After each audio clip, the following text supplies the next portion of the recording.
5, which is bias in sampling. Okay. So we're going to talk mostly today about surveys, which is something we try to figure out what the public thinks on a topic. Okay, so you're probably all familiar with surveys.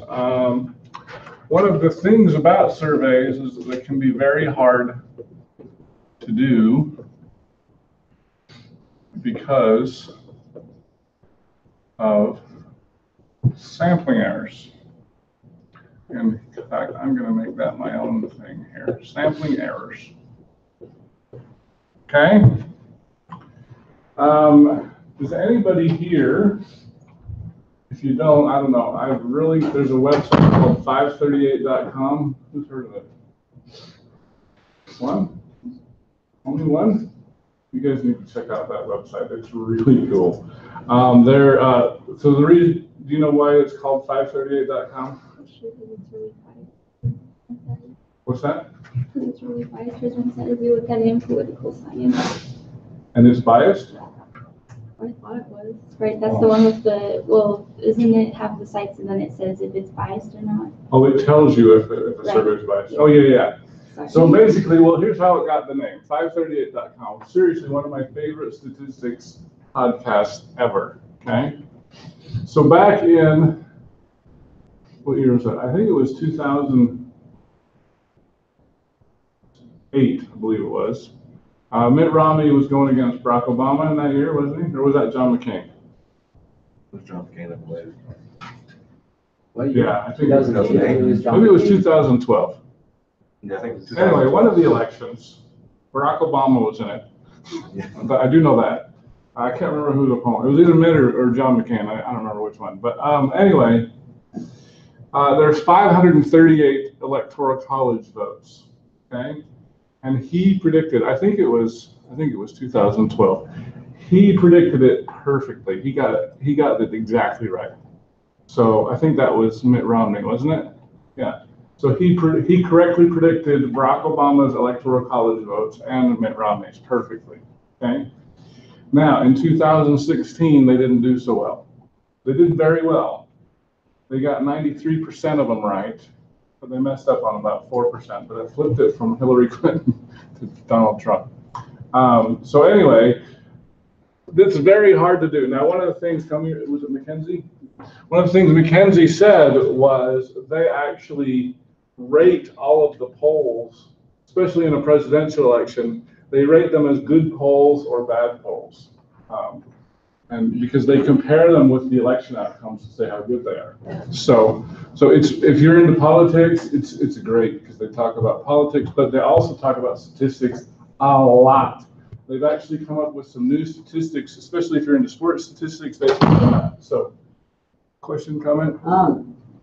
So do you think that when they do a poll and they always broadcast on the news and say this poll in this election says that something, whatever.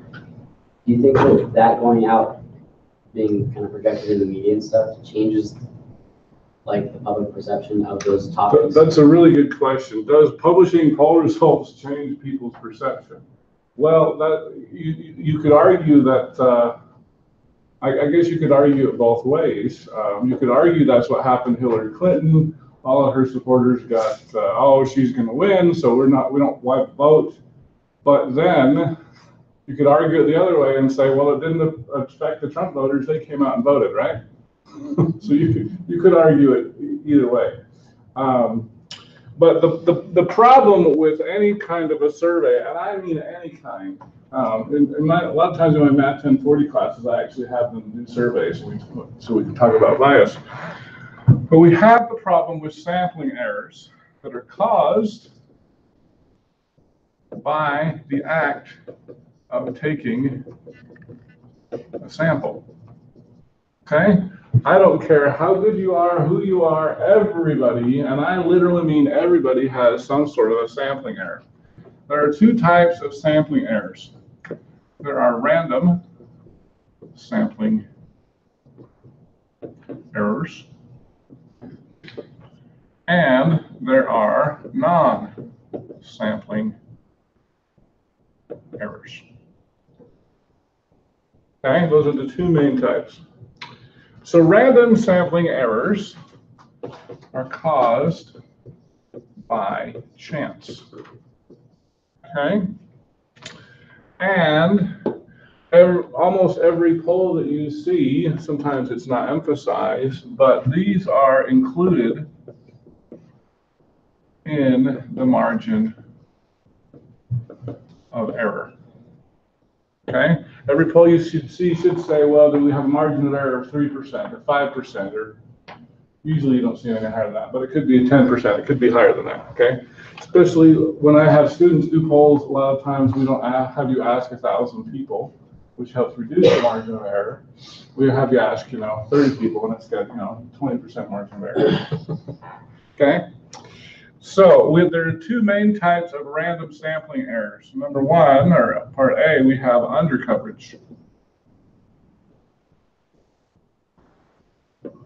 Okay? And that just means people are left out. You called them on the phone, they weren't home. Or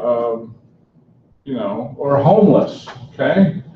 If you want to contact the homeless, sometimes they can be very difficult to reach, okay? They don't have phones, okay?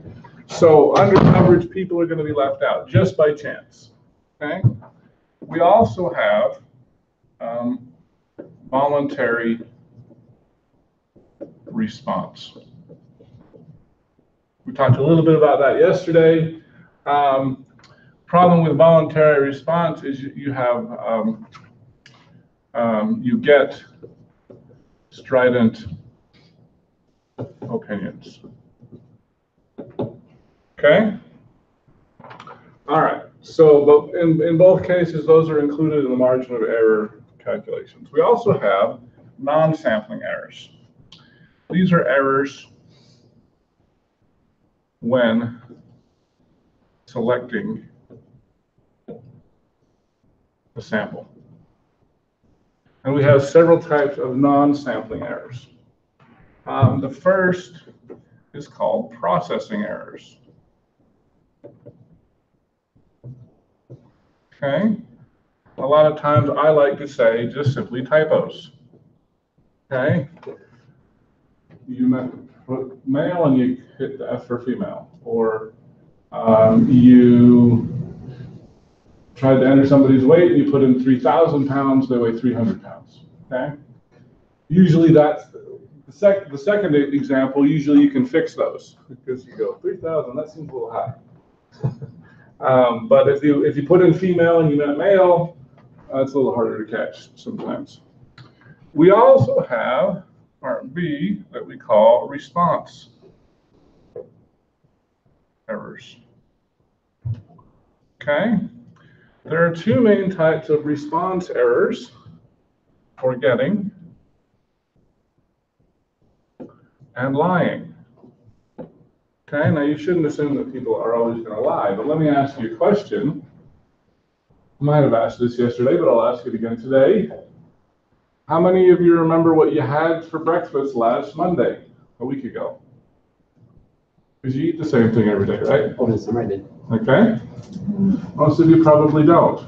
If I ask you about your diet, you're going to tell me that you eat more vegetables than you eat, and you eat less candy than you actually eat. Okay? Now, is that lying? Is that forgetting? Or a combination? Okay? If I ask you, by raise of hands, you actually don't have to raise of hands. So let's just pretend that I said, how many of you have done illegal drugs? Raise your hand. Oh, I got a hand raised. Okay, so most people are going to lie about that, right? Because you don't know. Maybe I'll turn you into the campus police or something. Who knows, right? So you would have an incentive, especially if I were asking about illegal acts, or let's say I was doing a sex study. How many of you would like to participate? Same guy. All right. So most people are more private than our fellow classmate over here, and wouldn't like to do that publicly. Okay. So we do have problems with lying. We do have problems with forgetting. If you want to, if we bring up the last presidential election, why were the polls wrong? Were people embarrassed to say they were Trump voters? There's a line of thought that says that. Okay, so maybe they were lying, the pollsters. Could be. So with response errors, one of the things that I would say is skilled interviewers can help. Okay, now I will just tell you this really quickly. Well, that's really low on the board. There, oh wow, we're off the board there. Here, let me fix the camera real quick. All right, skilled interviewers can help. On that brain injury study I was telling you that I worked on right after I graduated from college, one of the questions that we would ask several questions. Have you ever done drugs? Have you ever had a learning disability? Have you ever drank alcohol? Things like that. We were really concerned about the learning disabilities like ADHD, stuff like that. And so we would have the nurse ask, we'd have the doctor ask, we'd have the social worker ask. Who was the fourth person? I think we'd have a fourth person ask. Maybe we'd ask a family member, I can't remember. And people would give different answers. They would tell their nurse and their doctor, no, I've never done illegal drugs, but they would tell the social worker, oh yeah, I've done it. Okay, maybe they had a better relationship with the social worker than they did with the doctor and the nurse. They thought the doctor and the nurse were going to turn them in or something like that, get them in trouble. Okay, so what do you do with that when you've got inconsistent responses?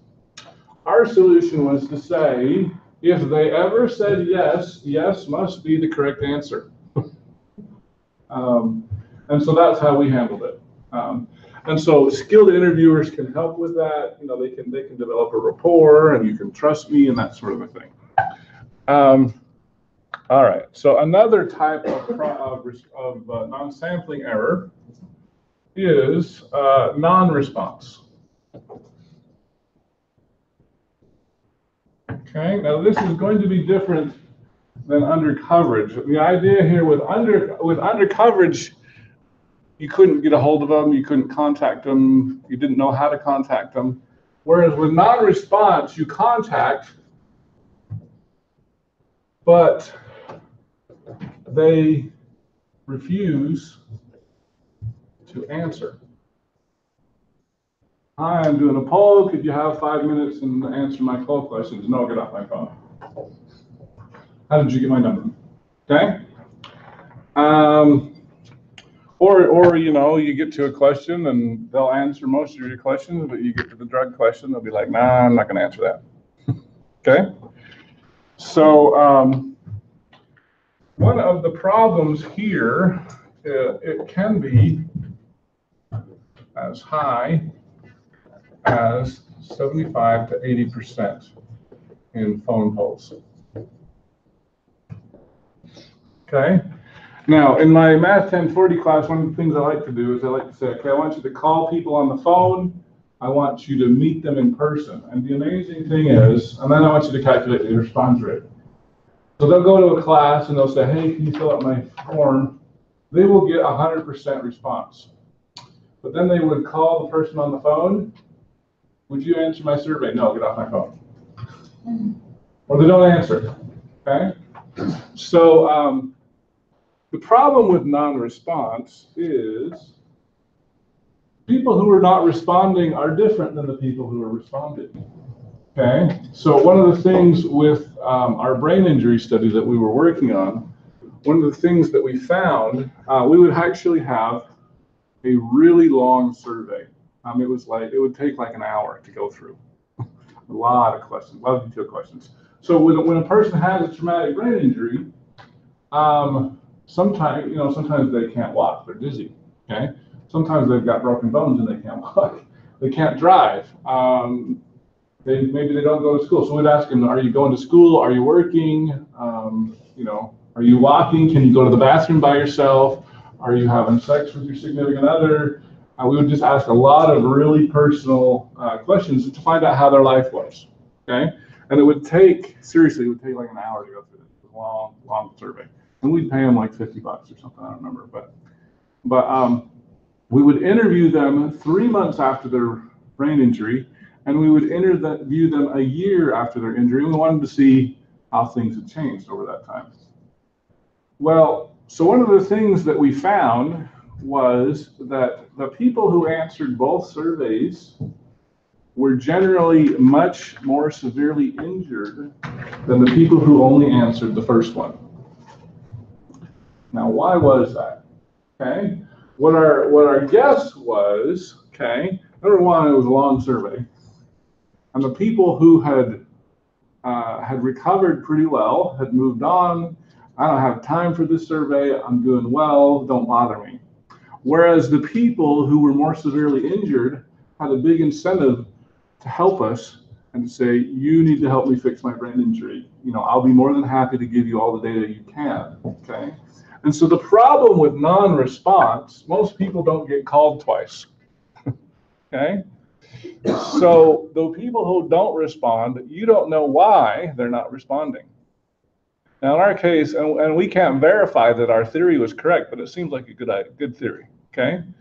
And so when you have a big problem with non-response, especially on a phone poll, then you don't know why those people aren't responding. And in a close election, like we had in 2016, it can sway the election the other way, okay?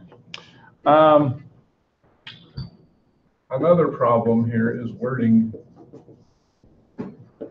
of questions. Okay? This honestly was an email that I got. I'm going to read it. Friend, very personalized. The president has asked us to reach out to some of our top supporters for a 1-question poll. I want you to tell me if you hear any problems with wording in this one. And as one of our best, you've been chosen to participate. Wow, they know how to butter me up, right? Please take a moment to answer one of the options below to answer the following. The president's job performance is ... Okay, they gave me 4 options. Great, good, okay, other. What do you think of that question? Is that a good question? That's your only question? That was the 1-question poll. I won't tell you what I answered, but what do you think of the question? There's no option for like the negative. It's just, it's like, it's all positive? It's all positive or other. I guess we can choose other if we're not positive, right? Okay. Honest to goodness, there's a picture of the poll question right there. Seriously, I added it to my notes. This was an actual question dated October 27th, 2017. An actual poll question. Okay? It's now in my notes of a bad poll question. Okay? Now you can believe whatever you want, you can choose whatever you want, but the fact that they have nothing negative, that's a terrible question. Okay? You know, if you want objective information, now clearly they don't want objective information. Okay? Now, the interesting thing about this is usually, I mean, this is an egregious example of a bad question, okay? But here's an interesting thing. I'm gonna read 2 questions, and so here it is. And I'll try to throw in a different president. So, how is the president doing? Okay, that's one question. Versus, how is Barack Obama doing? Okay? Now, those questions sound very similar, right? Okay? And they are very, very similar. Now, the fact of the matter is, the first question, how is the president doing, will score about 10 points higher than if you insert the person's name, Barack Obama, Donald Trump, George Bush, whatever. The president will always score better than the individual, okay? About 10 points better, okay? Now, why is that? Well, psychologically, the president deserves respect, but not Barack Obama or Donald Trump or George Bush or Bill Clinton or whoever. Doesn't matter who it is. So sometimes there can be these little psychological things. Yes? When they talk about polls and all these different statistics, and they say it's 10 points better. Mm-hmm. What scale or what do you mean by percent? points? 10% is percentage. That's all that I mean. Yeah, usually they're percentages. Yeah. So so that can be, so you don't have to have this terrible of a question.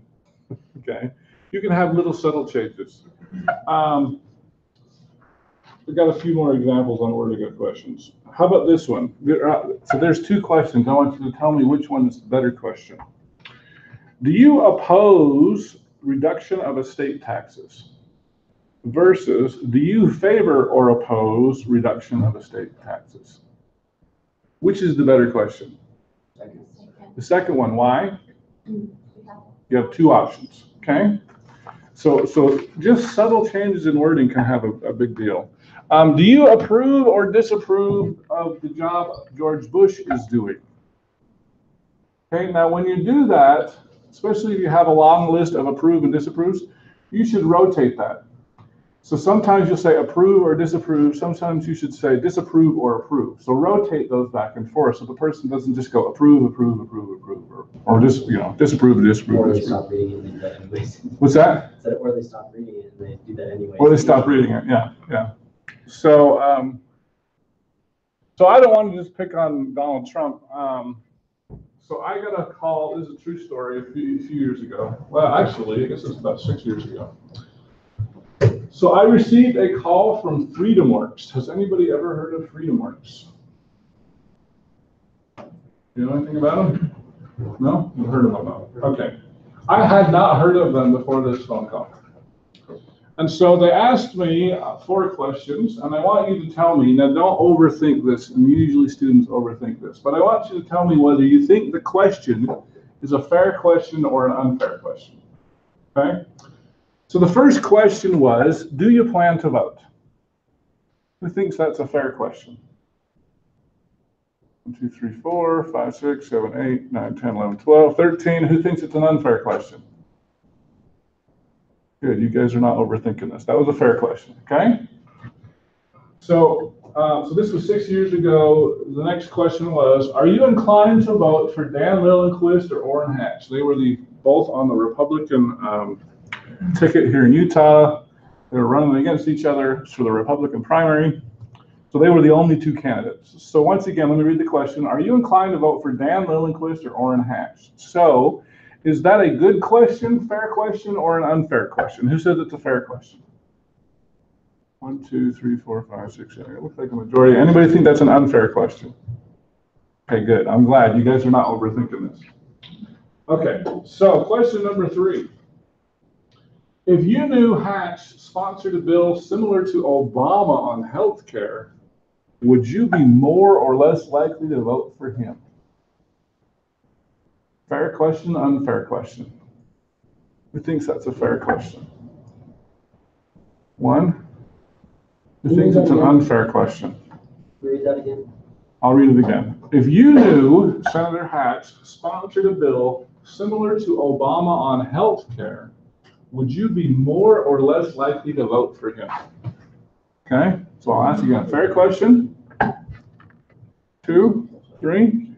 Unfair question? 1, 2, 3. So we got a majority say unfair. Why is it unfair?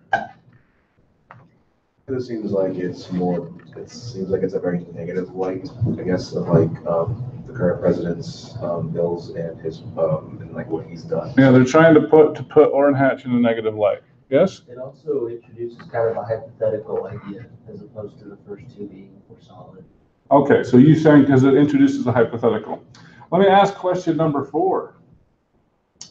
If you knew Dan Lillenquist sponsored a bill to save taxpayer money on Medicaid, would you be more or less likely to vote for him?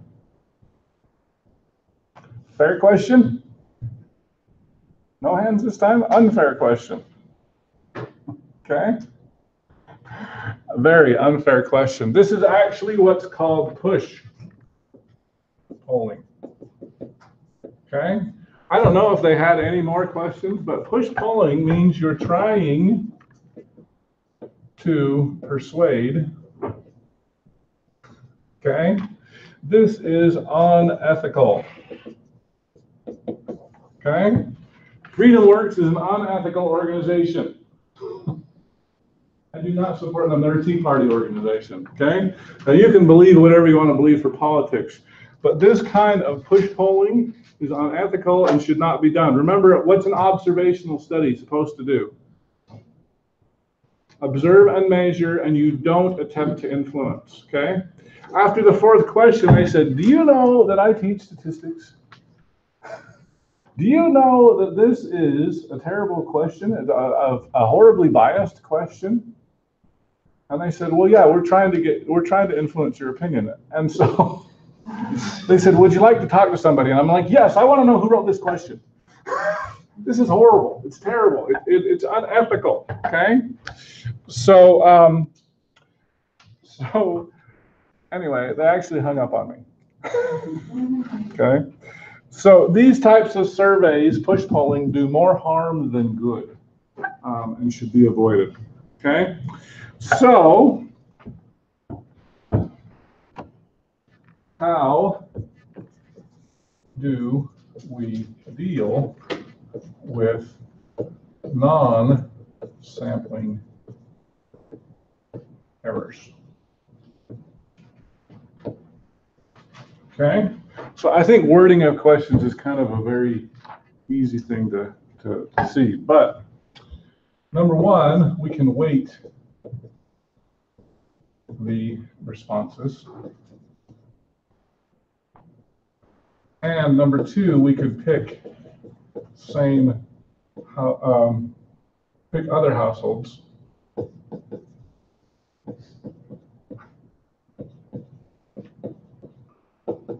in the same neighborhood. Okay. Now the idea is, you probably have noticed, which actually leads us to stratified sampling. Okay. So we talked a little bit about stratified sampling yesterday. So so have you ever noticed when they take a poll, they ask you if you're male or female, they ask you your age, they ask you your income? Why do they do that? Kind of not stratified, but kind of have an idea of who they are polling. Because like you said, some people don't want to respond. Some people they're just missing. So they're trying to find out as well, like what are the factors that affect who they're getting answers from. Yeah, so that's right. So the idea, and actually they're asking you because they want to do a stratified sample. Okay. So the idea here is they want, so maybe I should say often, because sometimes there are reasons why you wouldn't do this, but you often try to make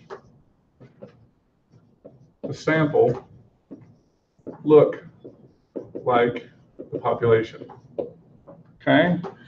So if you've got 10% blacks in Utah, let's say, and 5% or 15% Hispanics or whatever, or I don't know, I'm just making up numbers, but you could do a population study and say, okay, well, hopefully we're going to talk to 10% blacks and 15% Hispanics and 75% whites or whatever. Okay?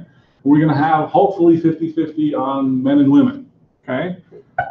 So the idea with stratified sampling is you try to make your sample look like the population. And if it doesn't, say you undercount blacks, but you overcount Hispanics, well, you'll weight your responses so that you'll inflate the blacks and deflate the Hispanics so that it tries to look like the population. Okay?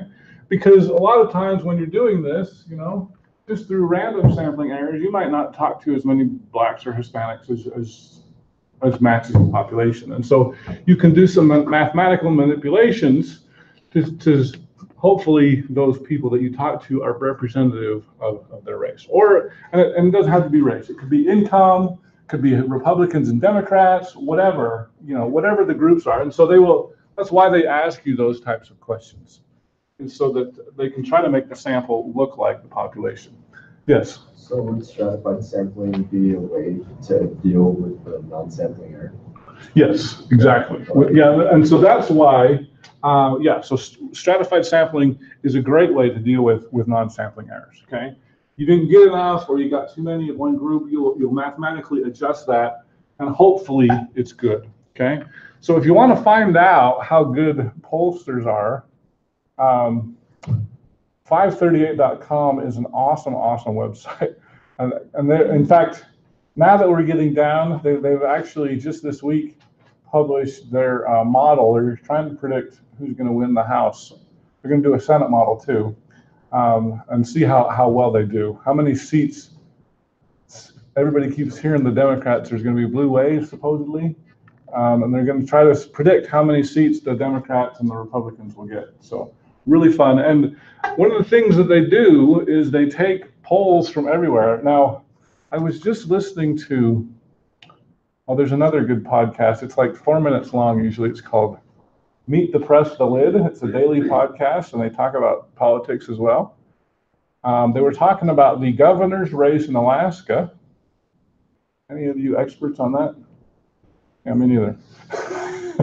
But they said one of the problems in Alaska is they have really bad polls because they just, they don't have the resources that we do here at the lower 48. Plus, there's so few people, Everybody lives so far away in Alaska. It's the least densely populated state. But they've talked about the governor's race in Hawaii and Alaska. 538 talks about different races. Was the most recent one. So the one in Alabama, the special election to replace Jeff Sessions, was, I can't remember. Between the Republican and the Democrat pulled out a surprise and won. One of the problems with 538 was they said we don't have any good polling, so they couldn't predict that very well. So usually the presidential polls, they've got a lot more polls, but when you get to House races or other races like that, it's usually a lot harder to find good polls. So the other thing that I just wanted to mention here about picking other households in the same neighborhood, let's say you've got the problem with undercoverage, people aren't answering the phone, especially if you're doing a Senate race or a House race. A lot of times, we talk about gerrymandering as a problem, okay? The problem is we gerrymander ourselves. We're too, we're too predictable in our votes, okay? We're Republican all the way, or we're Democrats all the way. And so a lot of times we will move to be more like-minded people. And so if you pick households in the same neighborhood, not only can they gerrymander you into your district, but it is actually useful for polling because usually a lot of people in the same neighborhood vote the same way because we like each other. We like people in our Republican Party or in our Democratic Party or whatever. So if we would be less predictable, then we wouldn't have the problem with gerrymandering that we have now. So I will tell you also, they did a series on gerrymandering, a 6-part series on 538.com. If you're interested, it's very, very interesting. It's a much more difficult problem than I realized. It's one of those great things we love to complain about, getting gerrymandered.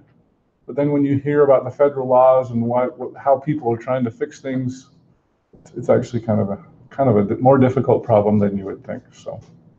All right, so that's all I have. That is, actually, no, I got one more thing. So stratified sampling, as I mentioned before, we often try to make that look like the population, but there are cases where we purposely do not, okay? Let's say that a large university has 30,000 students, such as UVU. That's about how big we are, okay? So, and they've got 3,000 graduate students. Okay? So, if I did a simple random sample of 500, okay? What would be the chance, so let's say it's at UVU, okay? We've got 30,000 students. We're trying to do a simple random sample of 500. What would be your chance of being selected? Say that again? Are you doing both grad students and undergrad? All students. So does that include the grad students? It includes the graduate students. So 1 in 33,000? Well, no, this 3,000 is in your 30,000 already. 1 in 30,000? So you would have 500 out of 30,000, right? Which is 1 out of 60. So they would check. So the idea here is you would select 1 out of every 60 students. That would be your probability of being selected, okay? So if you've got a simple random sample of 500, how many are grad students would you expect? Out of your 500, how many would be graduate students? You'd expect 50, right? Because 3,000 is 10% of 30,000, so you'd expect 10% of this to be graduate students, okay? So you would expect 50 graduate students, you would expect 450 undergraduates, right? Okay? Now, I'm going to show you a really quick margin of error calculation. We're going to give you a better one, but just for sake of simplicity, a simple margin of error calculation is 1 over the square root of n. Okay? So somebody get out your calculator. Tell me what 1 over the square root of 50 is and 1 over the square root of 450. Who's got that?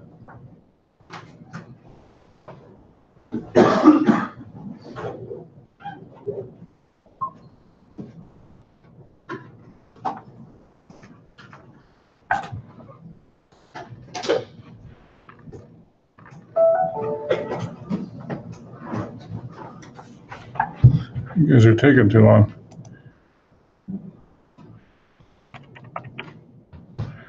Okay, here's my calculator. 0.14. How many digits? 147 about? 142. 142. Yes. Okay, and 1 divided by the square root of 450? 0.0471. 0.047. Okay, so this is a 15% margin of error. This is a 5% margin of error. Okay? So if you wanted to isolate the graduate and the undergraduate, well, I don't want a 15% margin of error. Okay, so one of the things that I could do with my stratified sample is maybe I could increase this and let's say, what's a 1 over the square root of 200 and 1 over the square root of 300? And thank you, Carol, for jumping in there. Oh. 200, right? 1 over the square root of 200? 0.0707. 0.0707, and 1 over the square root of 300?